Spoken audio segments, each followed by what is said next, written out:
Hello बच्चों, चलिए प्रश्नों को पढ़ते हैं। प्रश्न है, नीचे दी गई अधूरी तालिका कुछ विशिष्ट हार्मोन्स, उनकी स्रोत, ग्रंथियों और मनुष्य के शरीर पर उनके एक मुख्य प्रभाव से संबंधित है।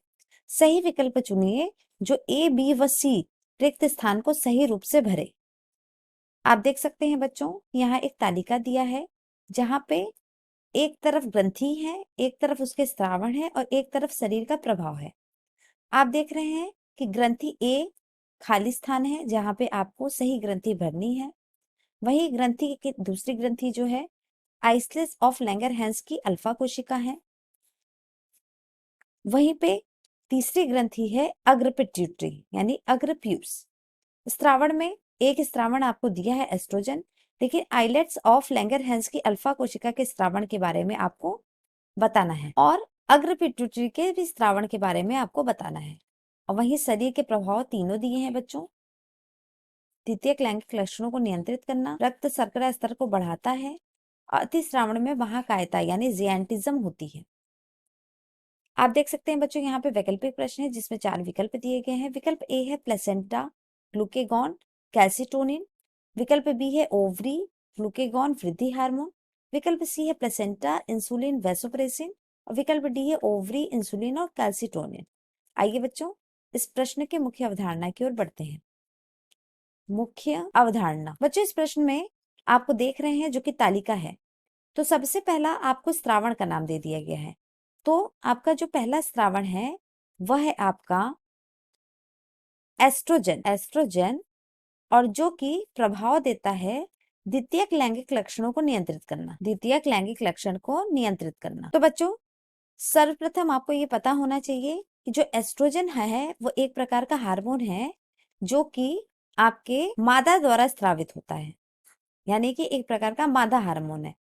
और मादा हार्मोन से संबंधित विकल्प में आप देख रहे हैं कि 2 विकल्प है, बी और डी। यानी हमें सबसे पहले तो ये पता चल गया कि ओवरी यानी अंडाणु द्वारा ही एस्ट्रोजन, आपको पता है कि मादा में ही ओवरी होती है, तो एस्ट्रोजन का स्रावण ओवरी द्वारा होता है जो मादा में द्वितीयक लैंगिक लक्षण को नियंत्रित करता है।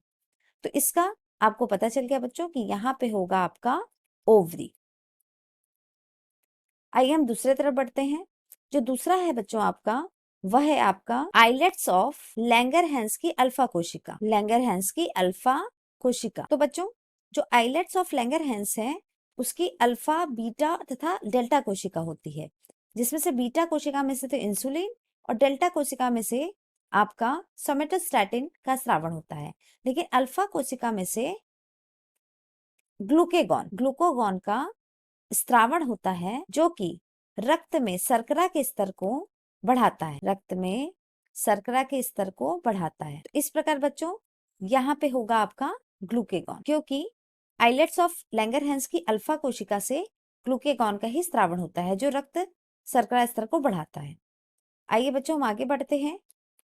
आगे आपका दिया है अग्र पिट्यूटरी अर्थात अग्र प्यूस जो ग्रंथि है, वहां से कौन सा हार्मोन का स्रावण होता है जिससे अति स्रावण से महाकायता होती है, जिसके अति स्रावण से, यानी कि वह हार्मोन अगर ज्यादा स्रावित हो गया जिससे महाकायता अर्थात जियांटिज्म होता है, यानी कि आपकी जो काया है यानी शरीर है वो बड़ी हो जाती है। तो यह बच्चों होता है वृद्धि हार्मोन के स्रावित से। जब वृद्धि हार्मोन जो कि अग्र पिट्यूटरी द्वारा स्रावित होता है, जब ये अधिक मात्रा में स्रावित होने लगता है तो अति स्रावण से महाकायता का यानी जियांटिज्म की परेशानी हो सकती है या जियांटिज्म हो जाता है। तो इस प्रकार बच्चों यहाँ पे होगा आपका वृद्धि हार्मोन। आइए बच्चों हम विकल्प की ओर देखते हैं। तो आप देख सकते हैं कि विकल्प बी, जहाँ पे आपको ओवरी, ग्लूकेगॉन और वृद्धि हार्मोन दोनों ही देखने को मिल गया है। इस प्रकार बच्चों विकल्प बी सही है। आशा करते हैं बच्चों मुख्य अवधारणा के आधार पर प्रश्न का उत्तर समझ आया होगा। धन्यवाद।